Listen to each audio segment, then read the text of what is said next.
Oriente e Ocidente sempre foram, em tese, coisas distantes. Mas até que ponto há uma influência mútua? Até que ponto podemos pensar em coisas do Oriente influenciando a nossa cultura? E, mais particularmente, como o teatro traduz ou também é influenciado por tudo isso? Eu sou Antônio Marcelo Jackson e no nosso Consciência de hoje temos o professor Ricardo Gomes, que é graduado e tem mestrado em Artes Cênicas pela Universidade Federal do Estado do Rio de Janeiro, doutorado em Teoria Técnica do Teatro na Universidade degli Studi di Roma La Sapienza. Ricardo, antes de mais nada, muito obrigado pelo teu tempo, pela tua presença. E eu queria começar exatamente por isso, pensando nesses estudos que você tem a respeito dessa influência de culturas para depois a gente chegar no teatro. Quer dizer, como é que Oriente é esse que você vê como um pesquisador? Que influências são essas? Quais influências que podem acontecer? Quando você pergunta que Oriente é esse, né? A primeira questão é essa, né? Quando a gente fala de Oriente e Ocidente, né? Essa fronteira, ela foi construída muito mais pelo mito do que pela geografia, ou mesmo pela história, né? Porque, na verdade, você tem Orientes e Ocidentes, né? Apesar disso, a gente pode dizer, sim, que existe uma cultura, né, asiática e uma cultura europeia, que são os dois grandes berços, né? E a cultura africana também, né? Mas, enfim, falando da cultura asiática e da europeia, que são os dois grandes berços, né, da civilização humana. E essa influência, esse diálogo, ele sempre existiu. Desde a época da antiguidade já existia essa troca, né, entre o Oriente e o Ocidente, que a mais antiga rota dessa troca é a famosa Via da Seda, né? Por onde vinham todas as especiarias, etc. O Brasil tem uma influência oriental muito, muito grande. Teve essa influência principalmente na época da colonização, né? Antes da independência, porque as naves portuguesas, elas, quando iam para o Oriente, elas passavam pelo Brasil para se reabastecer. E nesse comércio, né, quando elas voltavam, elas traziam especiarias, a louça, né, que vem da China, chegou antes para os nobres brasileiros do que chegou para os nobres europeus, por exemplo, né? A gente tem, por exemplo, aqui em Ouro Preto, tem várias influências orientais. A própria famosa telha. Isso, né? É bem interessante. Pois é, a telha colonial é chinesa. Né? Essas treliças das janelas das casas aqui de Ouro Preto, né? Elas vêm da cultura árabe, eram usadas nos haréns, né? Então você tinha, nessa época do Brasil colônia, uma influência muito, muito grande no modo de vestir, na alimentação. Isso é relatado pelos viajadores, né?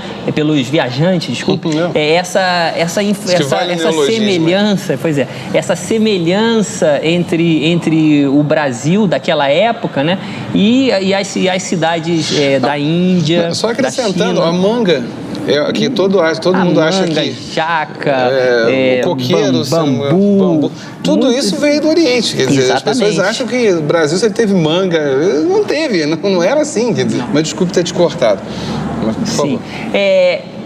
Porque Portugal tinha colônias na Índia e na China, né, nessa época. Então esse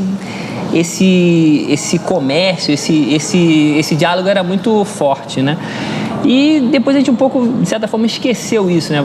Passou para a influência inglesa, né? Primeiramente, né? A cultura francesa, e houve uma, digamos assim, europeização do Brasil. Mas ainda assim, no subterrâneo, essa influência oriental é muito grande. E assim, eu estudo em particular a cultura indiana, né? O teatro dança clássico indiano. Se você for ao Kerala, que é o estado originário do Kathakali, que é uma das diversas formas de teatro clássico indiano, a vegetação, o clima é muito parecido com o clima brasileiro, porque é uma cidade, uma região tropical também, né? Então, realmente, existem muitas semelhanças. Claro, há muitas diferenças, mas eu acho que justamente o que me interessa no estudo dessa outra cultura, do outro, é justamente poder estabelecer esse diálogo de semelhanças e diferenças, né? Que eu considero que seja um pouco um antídoto a essa globalização do mesmo, né? Então, com toda certeza é interessante. E aí, particularmente a respeito do teu trabalho, a gente vai falar sim, mas daqui a pouco, deixa só dar um intervalinho, a gente já está voltando.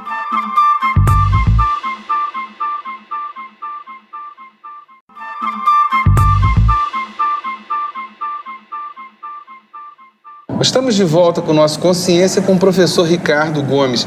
Ricardo, no último bloco, você estava citando do teu trabalho sobre teatro e dança, e aí eu queria investir um pouco nesse bloco agora. Fala um pouquinho desse trabalho, desse estudo que você fez. Bom, essa influência do teatro oriental no teatro ocidental também é muito maior do que a gente pensa, né? O teatro oriental, ele é um dos mitos fundadores do teatro moderno. Todos os grandes pensadores do teatro moderno, em algum momento ou de alguma forma, fizeram essa visita, ou física, ou, digamos assim, conceitual ao Oriente. Porque o teatro do século XX, né, vamos falar do século que acabou de passar, ele se construiu muito em cima de uma espécie de busca de sentido do teatro, né? Havia um modelo teatral que começou lá no Renascimento, né? E depois de uma série de evoluções, estava de alguma forma se esgotando, né? E a gente vive até hoje uma espécie de morte lenta desse tipo de teatro, um teatro logocêntrico, né? Baseado no texto.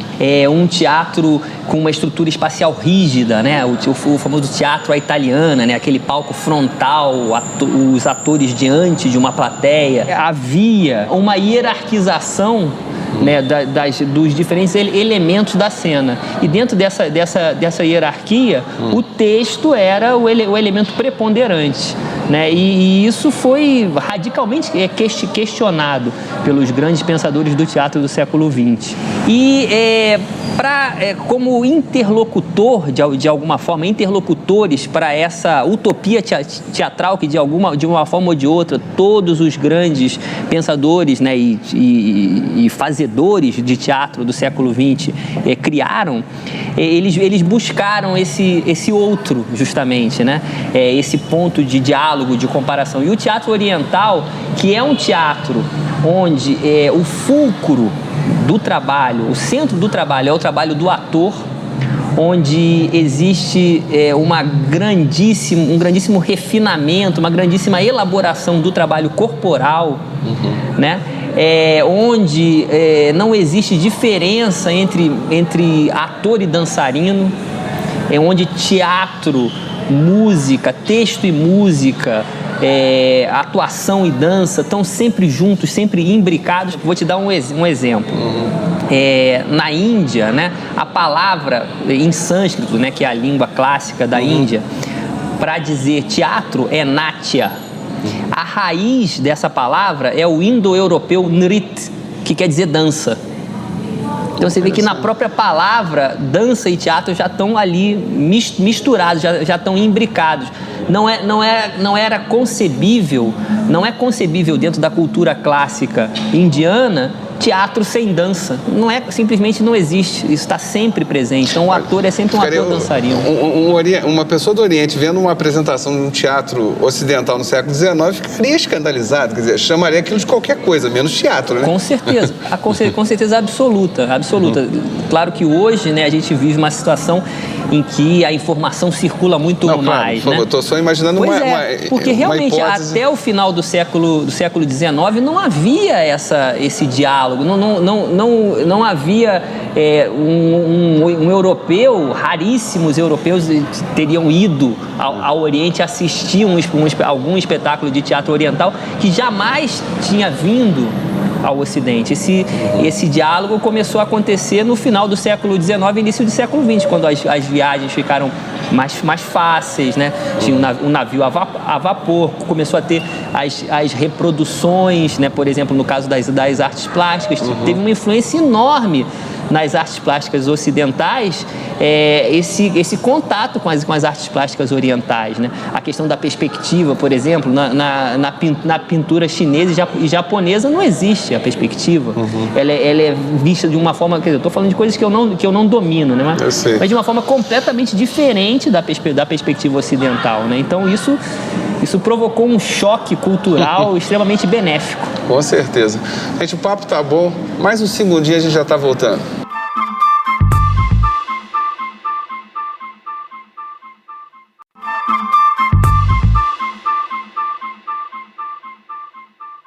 Nós estamos de volta com o nosso Consciência com o professor Ricardo Gomes. Ricardo, já falamos da influência do Oriente no Ocidente, falamos da questão do teatro.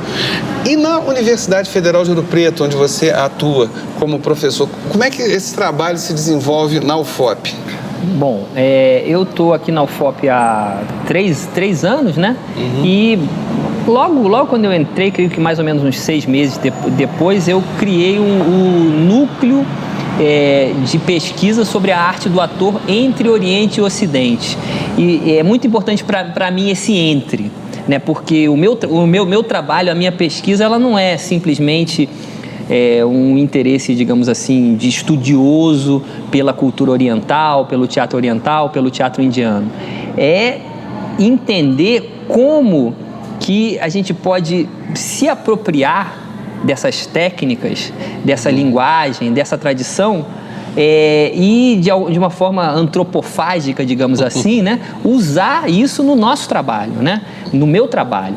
Então, existem dois aspectos, né, da minha atuação na UFOP em relação ao teatro oriental. Um aspecto que diz respeito à sala de aula, né, as minhas disciplinas de interpretação, disciplinas eletivas. Por exemplo, agora eu estou dando uma disciplina eletiva que é a arte do ator oriental, onde eu procuro divulgar, né, esse conhecimento que ainda, apesar, né, de todas as possibilidades de conhecimento que a gente tem, de acesso à informação que a gente tem hoje, né, ainda é muito superficial, né? Então mostrar, né, que existem esses teatros, como que eles têm um conceito, né, de ação, por exemplo, completamente diferente do nosso, etc. E fica claro o ganho dos alunos com isso, né? Imagino que sim, né? Com certeza. Eu acho que você abre muito a sua cabeça, né? Você tendo acesso, você sabendo assim, lá naquele outro país as pessoas comem com a mão. Né? No caso, né, para dar um exemplo que todo mundo possa entender. As pessoas comem com a mão. Isso lá não é falta de educação, muito pelo contrário. Existe uma forma refinada de comer com a mão, não é comer com a mão simplesmente. Tem toda uma técnica para isso, né? Então, no caso do teatro, é a mesma coisa. Lá naquele país, o cara é dançarino e ator ao mesmo tempo. Como é isso? Como ele trabalha o corpo dele? Como ele usa o equilíbrio dele? Né? Como que ele usa a espinha dorsal? E na parte de iniciação científica, a gente tem a oportunidade de aprofundar mais esse trabalho, né? Então, de realmente ensinar exercícios, passos, os rudimentos da linguagem. Aí, no caso específico do teatro Kathakali, que é uma das formas de teatro clássico indiano que eu estudei na Itália e na Índia. E então eu posso passar isso para eles e aí a gente descobre que esse ator Kathakali, ele tem um domínio da sua energia corporal que é fantástico, né? Você faz um trabalho que trabalha com ritmo, que trabalha com resistência, flexibilidade. Então, isso é um ganho incrível pro ator, né? Independente, aí transcende a questão cultural, é uma questão física, técnica. Ele descobre um novo corpo. Não, eu sei que no caso da iniciação científica há a apresentação, que é feita todo ano pela universidade. Agora, e esses outros trabalhos que vocês acabam desenvolvendo, vocês treinam isso numa peça ou é por exercício? Bom, no caso... Por exemplo, o público poderia assistir? Não, como é claro. que é isso? Tirando, é claro, uma aula, evidentemente que não. Aí, por exemplo, no caso do trabalho com a iniciação científica que eu fiz nos últimos 2 anos, nós trabalhamos esses exercícios, não só exercícios do teatro Katakali, mas também exercícios do treinamento do ator ocidental, né? Procurando justamente buscar essa ponte. E também trabalhamos a partir desse corpo, a partir dessa linguagem que a gente foi construindo, nós criamos uma cena com texto do Guimarães Rosa, de um conto Nenhuma, do Guimarães Rosa. Interessante isso. E a gente criou uma espécie de, que eu chamei de aula espetáculo, né? Em que a gente mostrava exercícios, eu explicava sobre o teatro oriental, mostrava vídeos, inclusive, e também mostramos essa cena. Tem um outro trabalho que já foi um aprofundamento de uma aluna, a Nathalie Leme, em que ela a Nathalie Bentley Leme, em que ela fez uma ponte entre o teatro Katakali e uma técnica que se chama mimese corpórea, que consiste na imitação de ações do cotidiano, imitação de pessoas, imitar a voz, a corporeidade. Então ela começou a ver que o tipo de refinamento do domínio do corpo, do domínio dos músculos da face, porque inclusive o Katakali trabalha com os músculos da face, instrumentalizaram ela para fazer esse trabalho de imitação. Né? Então, a gente começou a desenvolver uma pesquisa a partir disso, a partir da confluência dessas duas técnicas. E também fizemos uma cena a partir desse trabalho. E essas cenas, eu sei que a ideia é uma coisa fechada, tem a ver com a turma, mas isso poderia ser apresentado para o grande público? Não ser uma pessoa... Pode, assim, claro que no caso... Não como um espetáculo, por favor, vamos deixar claro. Exatamente, de repente, como uma morador... aula espetáculo. No caso, isso foi apresentado no Festival de Inverno, dentro, né, no contexto, no encontro das universidades mineiras que tem cursos de teatro e de dança que a gente fez, né? Mas era aberto ao público. Claro que normalmente esse tipo de trabalho mais específico vai interessar um público mais, assim, digamos, iniciado. Mas eu não diria que é um público específico de teatro, público de pessoas, enfim, curiosas, mais interessadas pela cultura, né, que correm um pouquinho mais atrás. Agora, as técnicas, elas instrumentalizam o ator para qualquer trabalho. Aí é indiscutível, com toda certeza. Ricardo, olha só, muito obrigado mesmo pela tua presença, pelo tempo aí. Imagina. Foi um corre-corre a gente achar a agenda aqui para você. Obrigado de verdade. Gente, muito obrigado, espero que tenha sido agradável a todos, como foi para mim, e até o próximo Consciência. Tchau.